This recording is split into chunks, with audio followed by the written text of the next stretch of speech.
students, today we are going to study halogen derivatives, subpoint electrophilic substitution of aryl halide.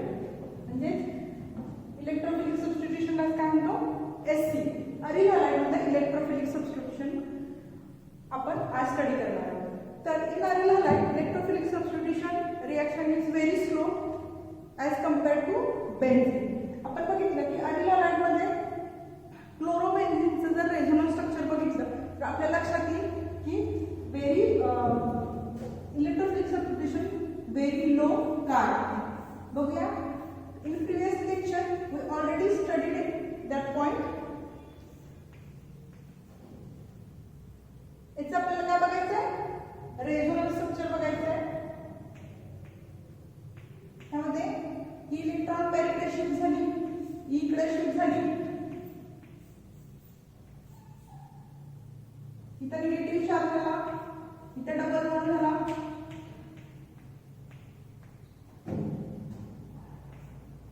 परत हे इकडे shift झाला, lone pair हा pi bond इकडे shift झाला.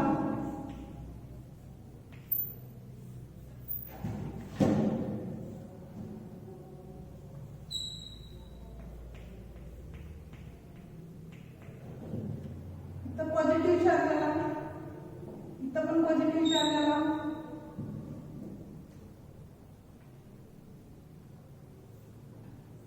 हा बॉन्ड इकडे शिफ्ट झाला, लोन पेअर हा बॉन्ड इकडे शिफ्ट झाला. परत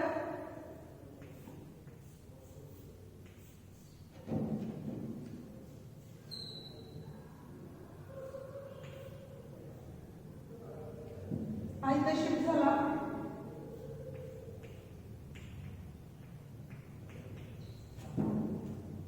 अशा पद्धतीनं परत हा इथे शिफ्ट होतो आणि हा ॲज इट इज इथं मिळणारा स्ट्रक्चर काय मिळाला.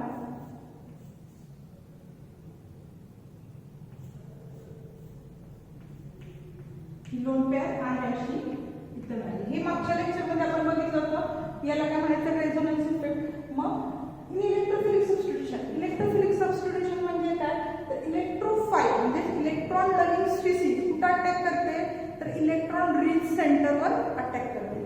मग इथे इलेक्ट्रॉन रिच सेंटर कोणता आहे बेन्झीन रिंगमध्ये अर्धो पोझिशनला हा दोन अर्धो पोझिशनला काय निगेटिव्ह चार्ज आहे. म्हणजेच हे काय आहे न्यूक्लिओफाइल आहे किंवा इलेक्ट्रॉन रिच सेंटर आहे. त्याच्यावर काय करतो इलेक्ट्रोफाइल अटॅक करतो आणि एक पॅरा पोझिशनला.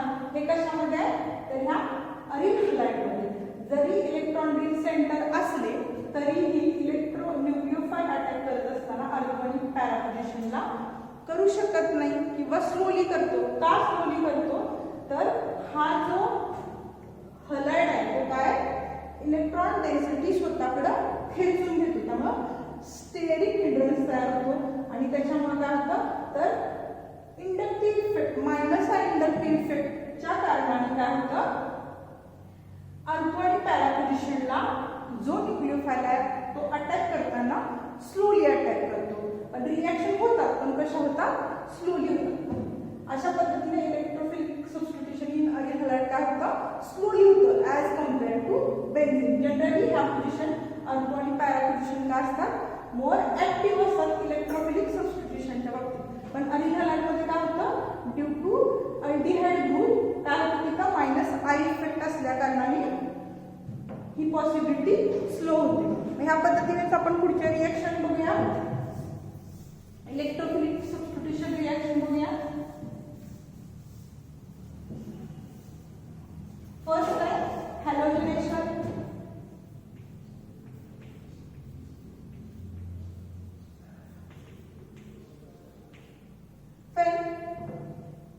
Alkyl halide is treated with halogen in presence of ferric side. त्या केस मध्ये काय होतं बघा आपल्याला कोणता प्रोडक्ट मिळतो आपण घेतला क्लोरोबेन्झीन. when chlorobenzene is treated with Cl2 in presence of FeCl3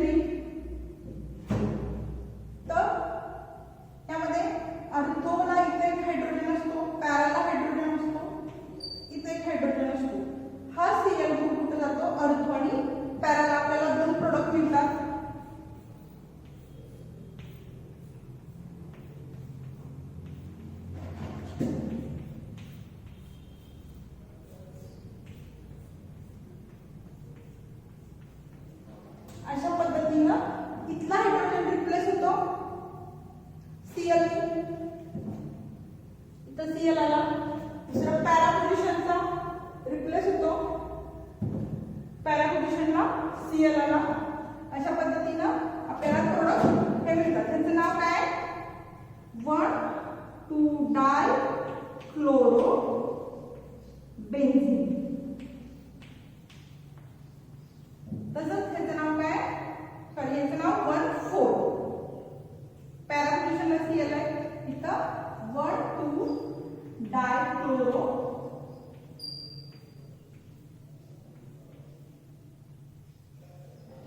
अशा पद्धतीने आपण काय बघितलं? हॅलोजनाइज मध्ये इलेक्ट्रोफिलिक सबस्टिट्यूशन कसं होतं? Cl2 हा पॅरा आणि ऑर्थो पोझिशनला अटॅक करून आपल्याला हे दोन प्रोडक्ट मिळतात. हा मेजर असतो पॅरा पोझिशनला आणि हा minor product. Next nitration.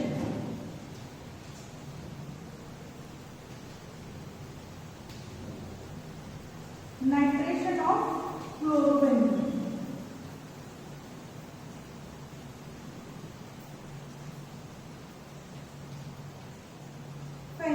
Benzene is treated with concentrated HNO3 in presence of concentrated H2SO4. It gives nitro product. हाच HNO3 आपण असे लिहूया H OH NO2 हा NO2 अल्फा पोझिशनला किंवा पॅरा पोझिशनला येतो आणि इथला हायड्रोजन H2O रिमूव्ह होतो.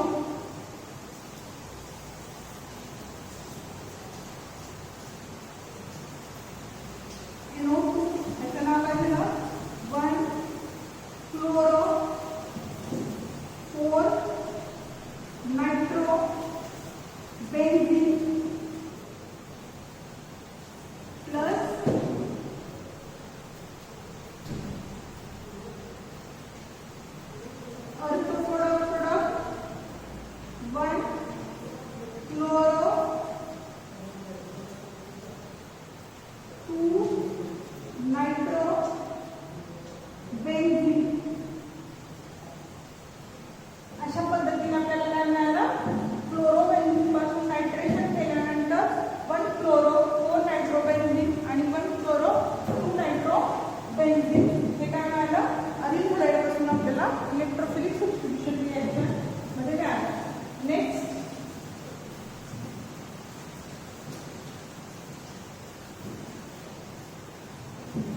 नेक्स्ट आहे सल्फोनेशन. सल्फोनेशन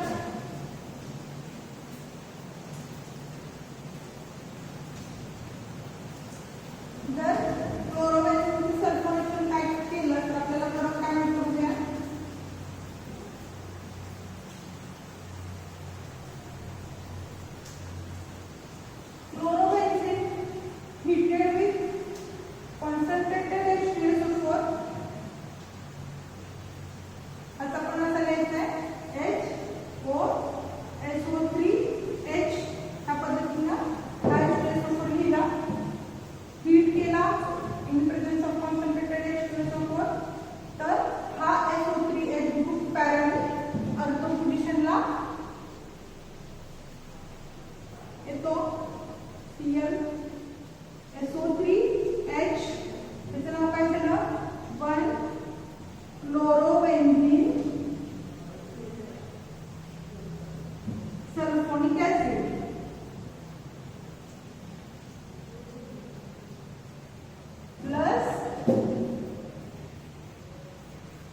नेक्स्ट आपण बघणार आहोत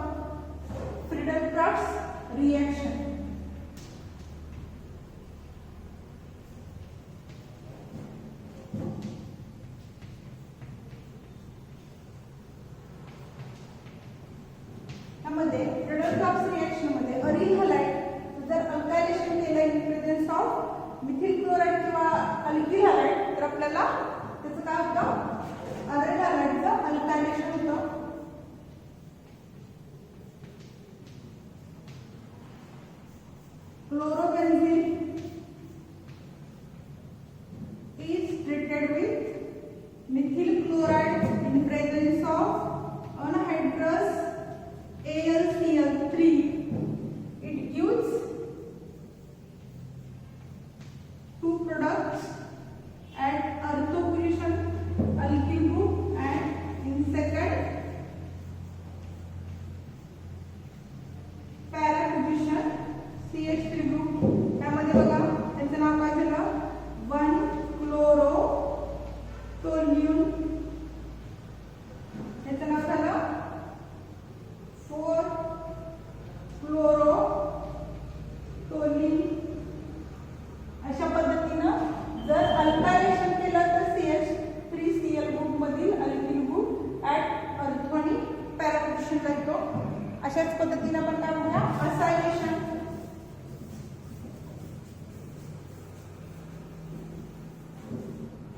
जर अरिल हलाइडचं असायलेशन केलं, असायलेशन साठी कोणता प्रोडक्ट येतो CH3 acyl chloride CH3 C++OCl in presence of anhydrous AlCl3.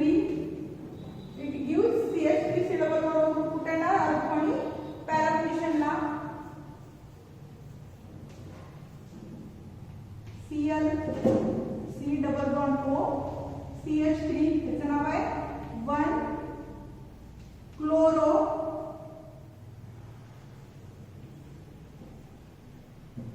acetophenone.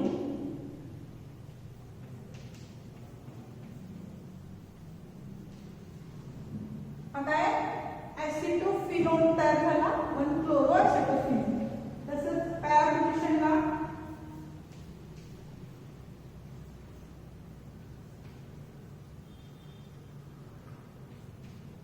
त्याचं नाव काय झालं 4-chloro acetophenone. अशा पद्धतीने आपण काय केलं फिडलक्राफ्ट असायलेशन बघितलं. त्यामध्ये आपल्याला दोन प्रोडक्ट मिळाले, एक 1-chloro acetophenone, दुसरा 4-chloro acetophenone. अशा पद्धतीने यामध्ये आपण काय बघितलं electrophilic substitution in aryl halide मध्ये हॅलोजनेशन, नायट्रेशन, सल्फोनेशन आणि फिडलक्राफ्ट रिएक्शन मध्ये अल्कायलेशन आणि असायलेशन हे पॉइंट आपण कव्हर केले. Last point uses and environmental effects of halogen derivative. त्यामध्ये डायक्लोरोमिथेन CH2Cl2 एक बघितलं आपण. नेक्स्ट ट्रायक्लोरोमिथेन CHCl3, कार्बन टेट्राक्लोराइड म्हणजे CCl4, आयडोफ्रॉम CHI3, फेरस म्हणजे CH3 कार्बन फ्लोरोकार्बन्स आणि डायक्लोरोडायफिनिल ट्रायक्लोरोइथेन म्हणजे आपल्याला माहिती आहे त्याला शॉर्ट फॉर्म आहे DDT. त्यामध्ये हे सगळे काय सॉल्व्हेंट्स आहेत, हे सॉल्व्हेंट म्हणून यूज केले जातात. 1 2 3 4 5 हे काय करतात सॉल्व्हेंट म्हणून यूज केले जातात. ॲज अँड एरोसोल मध्ये प्रोपेलंट म्हणून पण यूज केले जातात. प्लस आयडोफॉर्म आहे हा कशासाठी यूज केला जातो तर वुंड हेलिंगसाठी. आपल्याला माहिती आहे की मेडिसिन मध्ये अँटीसेप्टिक म्हणून वुंड क्लिनिंगसाठी किंवा जखम भरून येण्यासाठी आयडोफॉर्मचा वापर केला जातो. तसंच ॲज अ सॉल्व्हेंट आणि प्रोपेलंट म्हणून यूज केले जातात. आणि फेरॉन आहे हा CH क्लोरोफ्लोरोकार्बन की ज्याच्यावरती आता बॅन आहे. अशा पद्धतीने हे 5 आहेत ते ॲज अ सॉल्व्हेंट म्हणून वापरले जातात. आणि हा आपल्याला लास्ट माहित आहे DDT ते काय करण्यासाठी तर to kill insect, mosquito and to control typhoid, malaria ह्याच्यासाठी आपण काय करू शकतो DDT वापरतो. हे आपल्याला माहितीच आहे. पण याचे साईड इफेक्ट पण आहेत. साईड इफेक्ट काय जर एक्स्ट्रा वापर झाला किंवा आपण त्याच्या कॉन्टॅक्टमध्ये जास्त काळ आलो तर आपल्याला डेझिनेस येतो, फटीग किंवा नॉशिया फील होतं. आणि रेस्पिरेटरी सिस्टमवर पण ते काय करतात अटॅक करत असतात. अशा पद्धतीने आपण याचे युजेस आणि एन्व्हायरमेंटल साईड इफेक्ट्स पाहिले. थँक्यू.